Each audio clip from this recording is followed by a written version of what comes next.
Hi everyone, I wanted to let you know that now you can get 14 days free trial in my online studio where you can come in and check it out, try out some of the videos, the different programs, and the journeys that we have going on. If you're interested, you can just click the link below in the description, and that's it. Soma also is very excited, as you can see.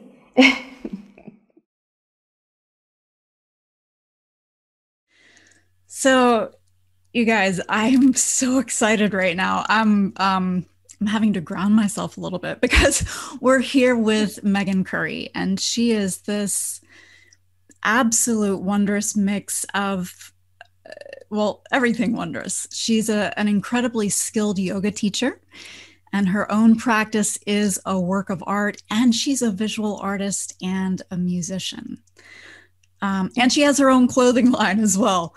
And she's just a source of inspiration and a rock star, really. So thank you so much for being here with us today, Meghan. Well, thank you for that fine intro. Yeah. So, I wanted to bring you into our summit because I know that I was drawn to you, first of all, because of your gorgeous practice and because of your teaching. But you had some writing that you were doing and these interviews that you did about vulnerability and about the power of it and kind of leaning into it as opposed to pushing it away.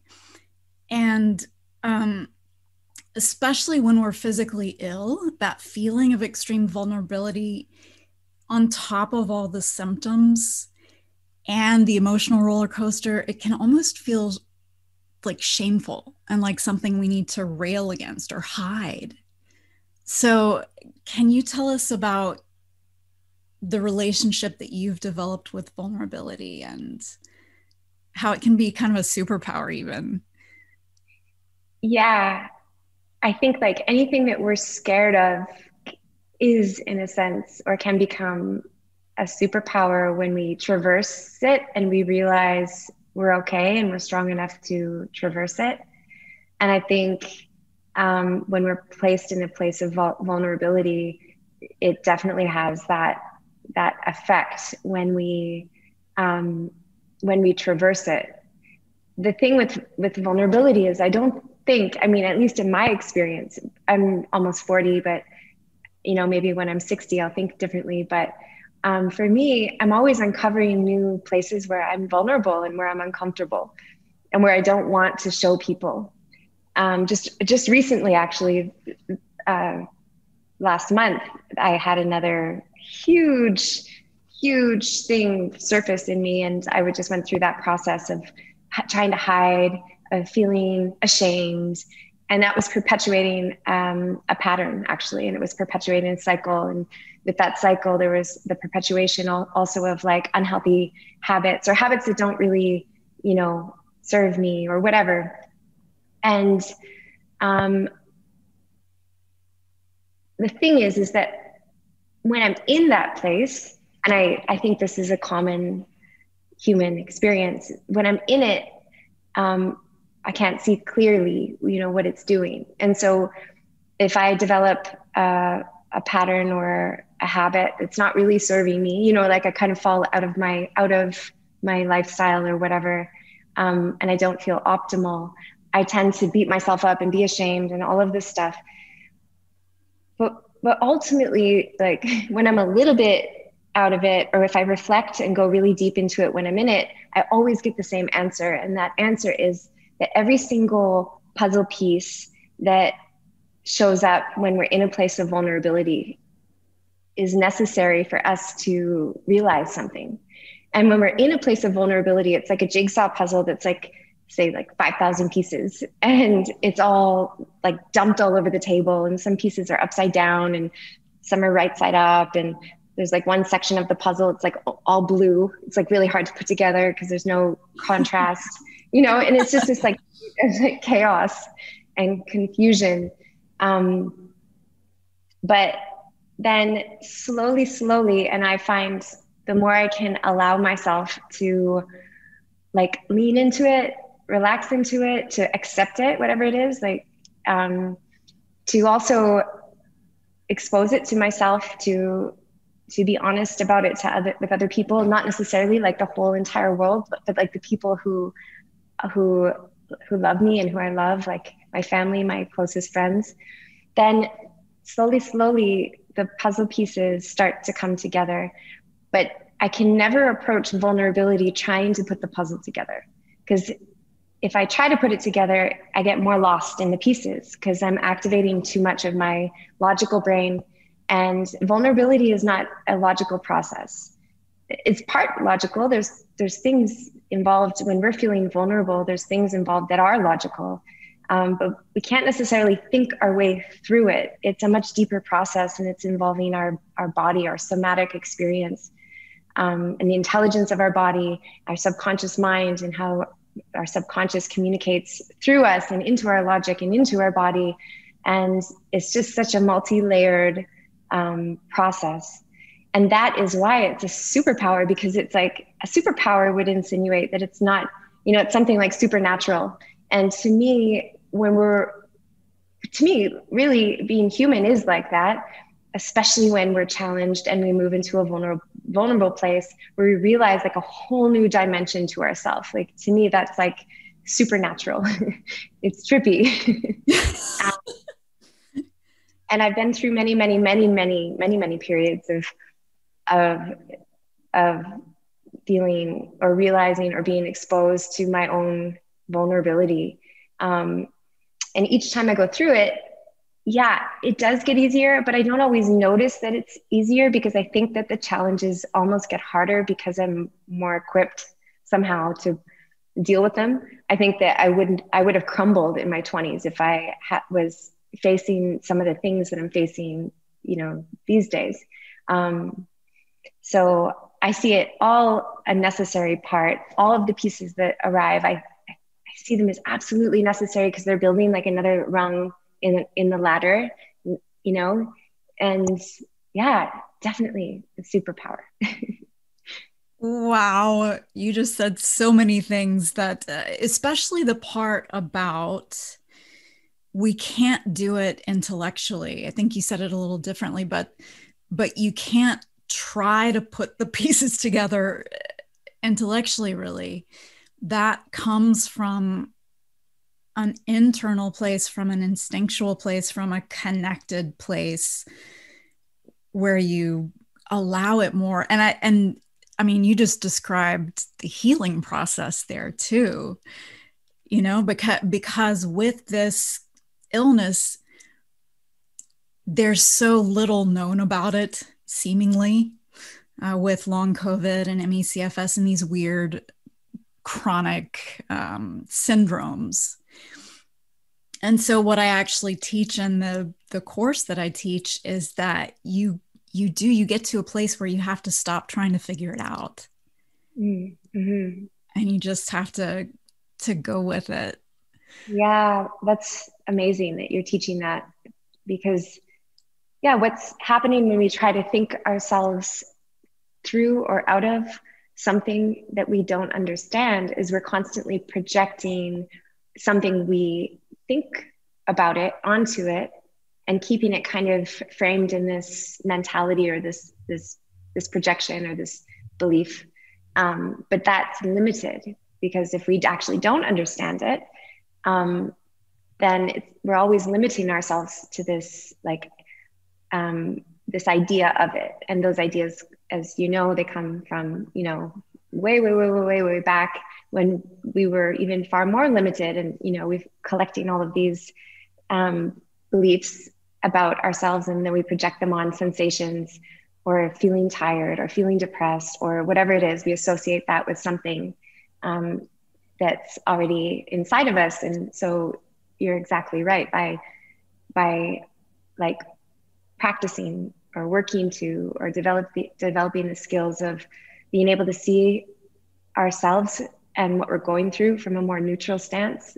And even if we attach like judgments and stuff, just to be able to see, oh, look, I just projected that onto this sensation, or I feel really tired today, and I've been projecting all of these ideas about what it is to be tired onto the situation.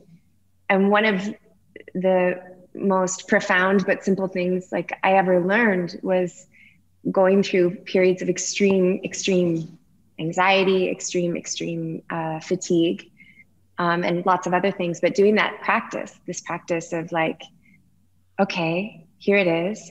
I've been fighting it for 10 years. So what if I don't fight it and I just let myself feel, for example, like as tired as possible? What if I let myself feel as tired as possible? And then it's like in my experience, you go like the surface level of up here where we usually are like, oh my gosh, I feel so tired. Why do I feel so tired? What's wrong with me? Why is this not going away? Or I feel so depressed. Oh my gosh, I'm unmotivated. I can't, blah, blah, blah, blah, blah, blah, blah. We go from there and like, okay, what if I just relax into it? Okay, what if I let myself actually like indulge in it? Like feel tired. Okay, and what if I let myself sink a little deeper even, and like deeper and deeper and deeper and deeper, and that allows our body's intelligence to actually process the energy that's in there. So we switch from the active mind that's always trying to, control all the puzzle pieces and figure it out into the unconscious and into the intelligence of our body. And our body then has like, it's like we say to our body, like, here are the house keys. You can have the whole house. Like, do whatever you want. I'm going to be asleep. You just don't worry. You won't wake me up. Have a party. And so the body's like, woo, and it goes in. It's like starts to recalibrate everything and rebalance and harmonize, and magic happens that way. So that's one of the most profound, but simple, but not simple practices that I've realized in my life. And I just have to say that also, I'm not always good at doing it, so there's sometimes I am where I'm like, okay, so here I am, and all right, go into it, or, and journal and da-da-da. And sometimes I resist that for like a month. And then I'm like, oh, right, I have the tools, but I just forgot. Yeah. Yeah, totally. The back and forth, and then the recognition of like, I know how to do this. All right. Yeah. Okay. I'm not going to beat up on myself for not having done it for a month or whatever. Yeah. But, I think sometimes it's good to like not do it, like it takes us to another side of the pendulum or something, it takes us to another way of experiencing, for me anyway, where I can then see all of the thoughts that come up if I don't do my practice. Like, wow, I really, really feel, how much am I identifying with me just doing my practice? Like how much of me just doing my practice develops a security net for my mind to feel okay about me, So when I don't do my practice and then all of those thoughts come up, I'm like, wow, okay, that's interesting, because what part of my life am I even controlling in a way by just doing my practice so I can feel better or, pat myself on the back. Anyway, I just think that for me, it's been an insightful last month because that process is happening. And like I said, like, I think all the puzzle pieces are necessary, even if we spend a month, doing the opposite of what we think we should be doing, or not applying the tools that we know, just to observe what comes out of that, because something will, I think, inevitably come up and we'll learn something. I love that. It's giving ourselves permission to not do the practice or not do it perfectly or just F it up all over the place. Yeah. Like just blah. Everything. Yeah. Yeah. Oh my gosh, I love what you said too about giving your body the keys to the house. I love that metaphor. You have wonderful metaphors. And I know that for myself, because that's another thing that I teach, I call it deep diving. And it's that relaxing into that feeling, whatever it is, if it's what we think of as a positive feeling or a negative feeling, and whatever we put on that. But I don't know about you, but I can tell that when I do allow myself to sink into that feeling and fully embody it, I can feel my cells just soften and Yeah. relax. Yeah. No, yeah, totally. Yeah, I know. I feel what you're saying. Yeah. Yeah. Everything just kind of goes, I mean, it's like everything expands a little. Yeah. Yeah. Yeah. I love that. So you were talking about your practice. So I'm trying to work out how to word this, what my question is now, because my question's been a little reframed by what you said earlier. So you're in a place now where you realize that sometimes that practice is kind of a crutch almost, it sounds like. But yeah, go ahead. I think not necessarily a crutch in this moment. More that there is just like, I think a crutch in the past more like I would have to practice and it had to be this intense and I had to be doing these poses or whatever, you know, and that it was more like, and I don't think that's a bad thing. I've changed in my practice in that way. I'm very relaxed about my practice now. But what I was observing is that there were some little filaments of like, like when the judgments come up, if I don't do the good things or, you know, with the practice, I was just observing, is this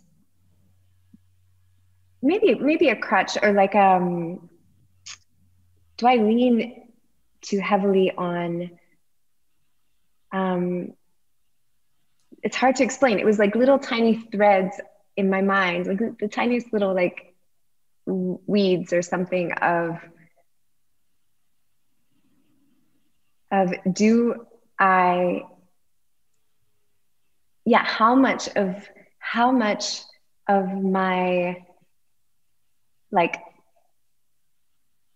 self-encouragement or positive feelings about myself, so feeling good about myself, comes from doing all the right things, you know? So in the past, it was way stronger. And I would say that it was a crutch, but it was a crutch I really needed because I was more unstable. and now, and I just went through a period of total instability, but, and I'm periodically unstable, you know, Yeah. human. As we all are. Yeah. Sure. Yeah. But this was more like, and I guess we can call it a crutch, but it was like subtle. So very, very subtle. I was like, oh, interesting. So I don't know if I just explained that very well, but it didn't feel like a crutch, like I was really leaning on it, but I was more observing some more silent thoughts and potential identifications with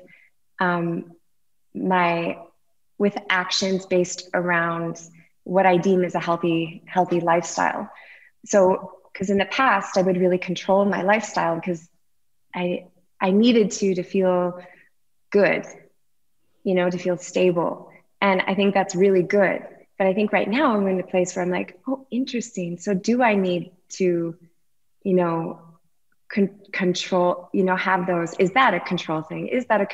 I'm just looking at things, but it's way more subtle than in the past.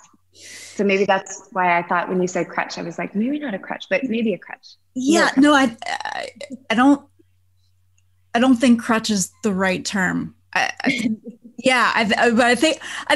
think you got it, because it's these ideas that we have of ourselves and of what's not only what's healthy, but like how we see ourselves. And this ties in so beautifully and so perfectly with, again, these illnesses, because for a lot of people, they go from running a marathon or doing advanced yoga or doing, you know, whatever, high intensity, whatever, being very physical or very high achievers in some way.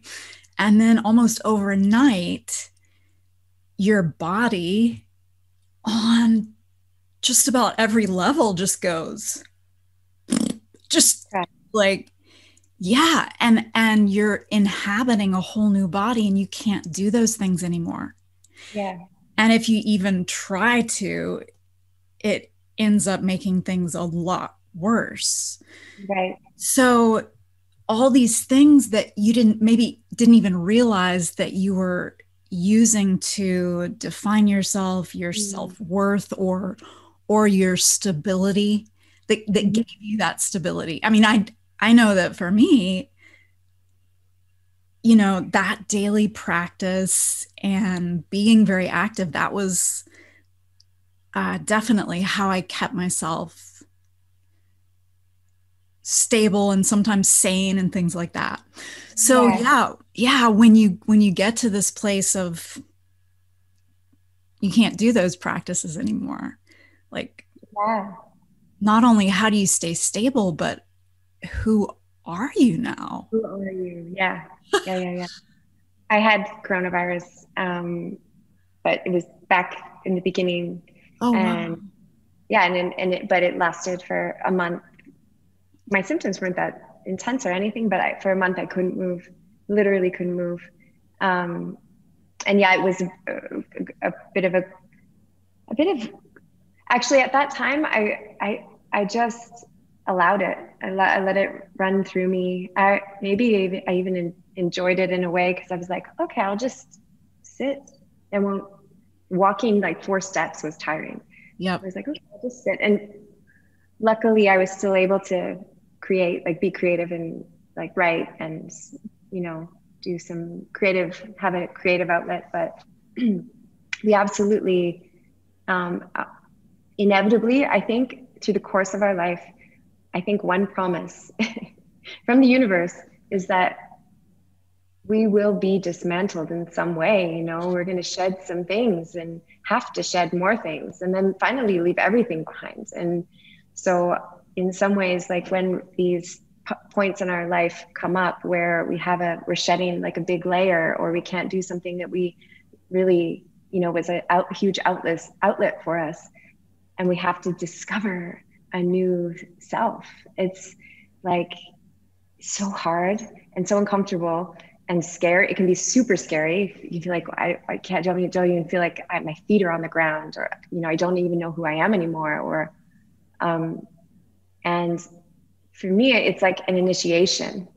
We get initiated, and then we get kind of, in a sense, to meet a whole new layer of ourselves, and grow so much more wisdom that's like deeply integrated, because we went through that thing. And I think ultimately, in a way, these points that really dismantle our inner architecture and make us look at what we identify with, like who we think we are based on what we do. Every time we dismantle them, it's like preparing us for the ultimate transition, which is, death. We leave everything. We can't take any of this with us. Like, I don't think I can take my attachment to a posture, for example, with me. Obviously I can't take the door, the bed, or my bicycle or whatever. That's obvious. But like a really cool thing to contemplate, or what I think is cool to contemplate, is like, okay, but how much can't you take with you? Because here we have these whole architectures of our belief systems, our likes and our dislikes, architectures of our community, of our family, like multi-dimensional. We have a multi-dimensional world, and all of that stuff. Well, some of it we can touch and feel, but a lot of it is just really, structures in our mind. And so I've done a lot of contemplating of this, like how much of that do I take? Like how much at the point of death do we have the opportunity to let go of? And we may not always have who knows, how quickly that happens when you're dying, because I think it can happen pretty quick. You could probably go through like a whole life in a matter of seconds, like in reflection.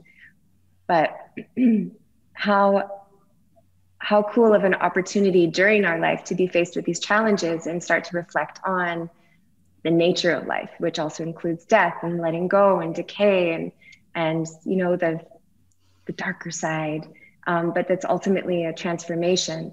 So that when there is these periods in our life where we feel like, oh my gosh, like everything's falling apart and I don't know who I am, and we can be like, wait, okay, actually, maybe this is like an initiation. Maybe I'm being transformed, like from the inside out.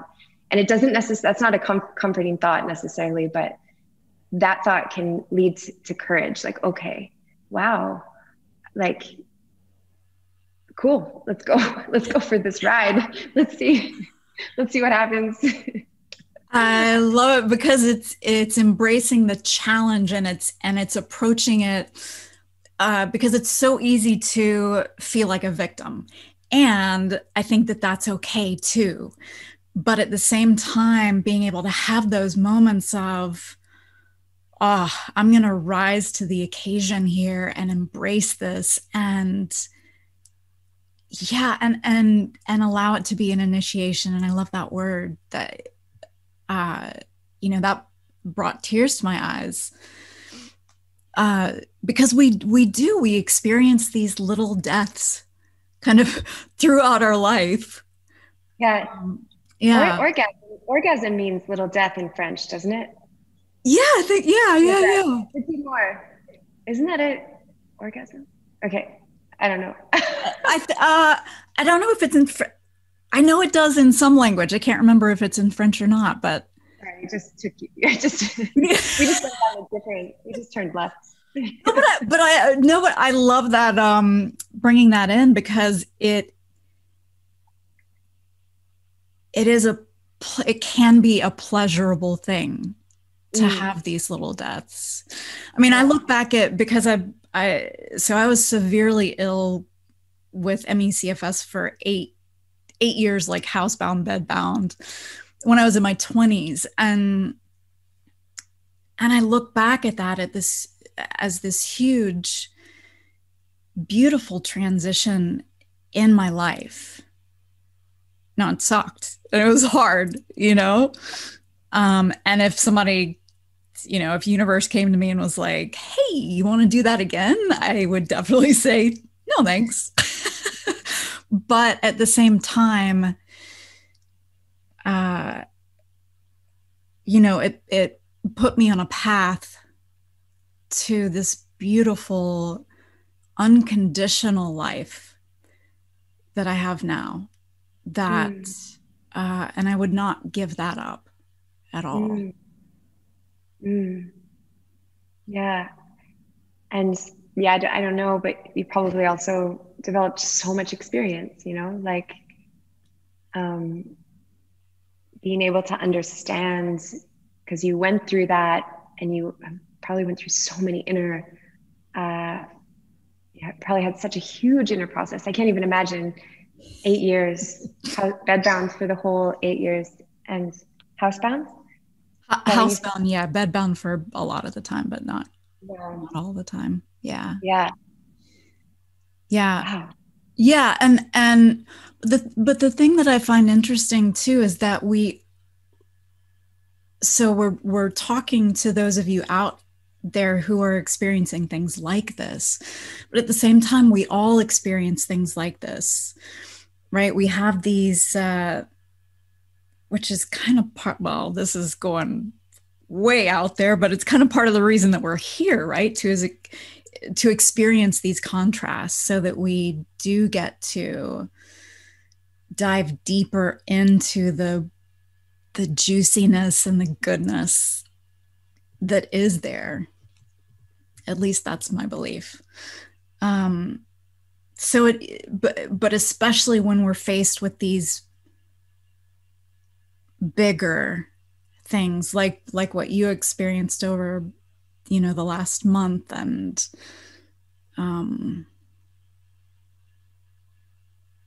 so being able to frame them as opportunities when we can, and then on the days when we can't, just Yeah. I mean, sometimes courageousness, I love the word courage because it expresses in so many different ways. Like sometimes courageousness is to stand up, you know, be strong and go do something you have to do. But sometimes courageousness is to actually just give up, you know, and Yes. lie there and don't move and cry and just, you know, completely surrender. And then anything in between those two extremes or further extreme, or, you know, and there's no one way that we are going to experience this stuff. Like, every single human being here has their own unique map and of like uncharted territory, and we're just all kind of going down our paths with a machete. So yeah, it's just, yeah, I guess what I was trying to say is that the courageousness, and it doesn't always look like being strong. Sometimes what it is to be strong is to be weak, like, is to let ourselves fall apart. And that's when we let ourselves fall apart, we discover something of strength inside that's like stronger than that external expression of strength that we thought made us strong. Yeah. Well, you just brought that around full circle, like perfectly. That was it. That last sentence just sums it up right there. Put it in a bottle. You guys take that out into the world. Meghan, anything else that you'd like to let our people know or to talk about? Or, I mean, again, I think that was perfect right there. Well, the restorative practice I did for this was minimal. Like, you know, I just made a pillow for it basically, and laid down in it. And I did that because of my own experience with having gone through lots of different periods of illness. So, or being mentally unstable, physically not well, periods of huge fatigue, periods where my body was just aching all the time and I didn't know why. Tried to figure it out, tried to figure it out, what's wrong with me, going to naturopaths and doctors and points in my life where I'm just sharing a bit because we all have different things that express. Yeah. And so periods of my life where I have vitiligo, which is white. I don't know if you can see it, but it's white patches. So I get them sometimes when I'm stressed.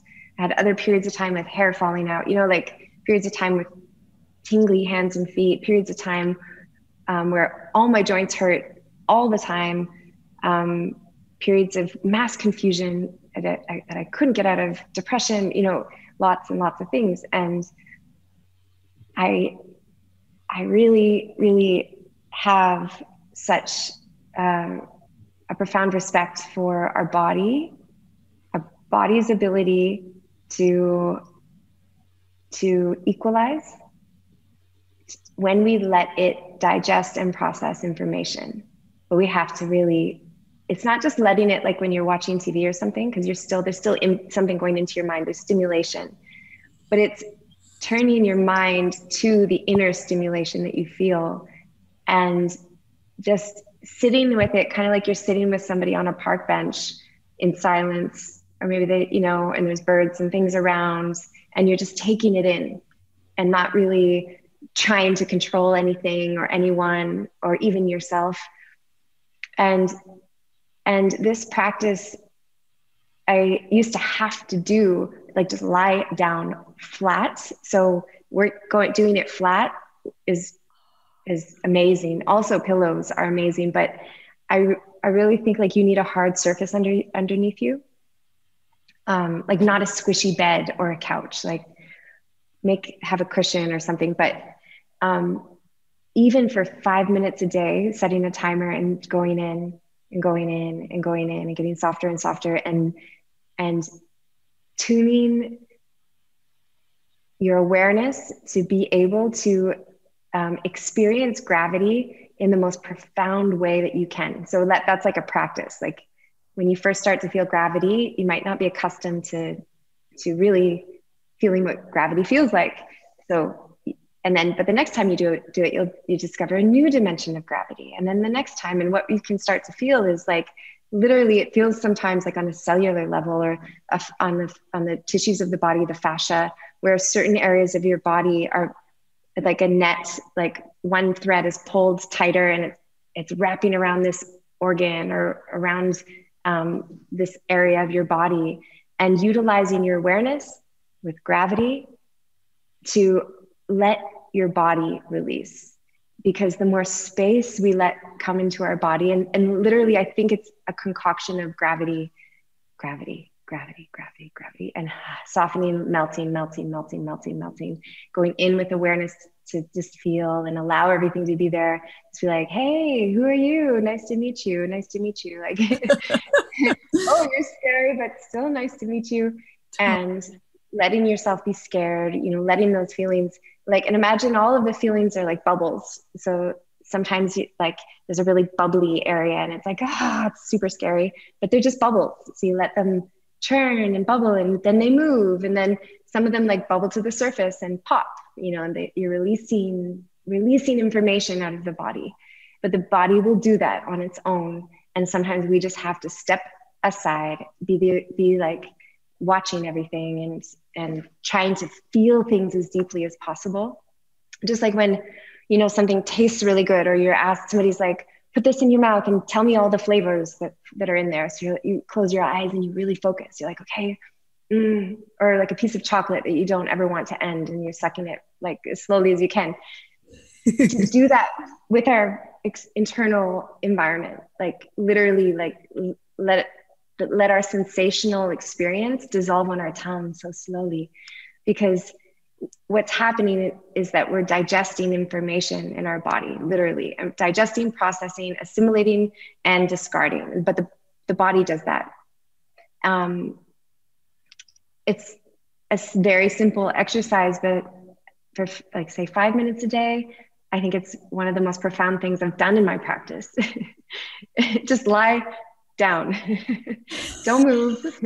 Lie down and feel and digest and process. So I guess I really feel you guys out there who are experiencing this, and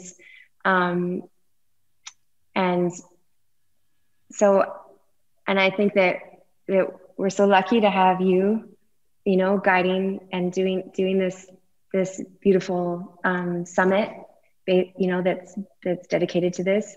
And I really believe everything changes, so this will too. It's just sometimes we have to like let go of, I don't hate the word let go, but sometimes it creates pressure. So I don't mean just to let go of something, because that's not necessarily a realistic thing. We don't just let go of things, like that, but explore. Maybe that's a better word. Sometimes we just need to explore more of our experience, so that we can delve into a new layer and let the old layer change in a way. And then your experience will change through softening and allowing and becoming aware of what moments do you really fight and try to figure it out, and in those moments, can you actually just not try, allow, and give your body the space to figure it out, to rebalance.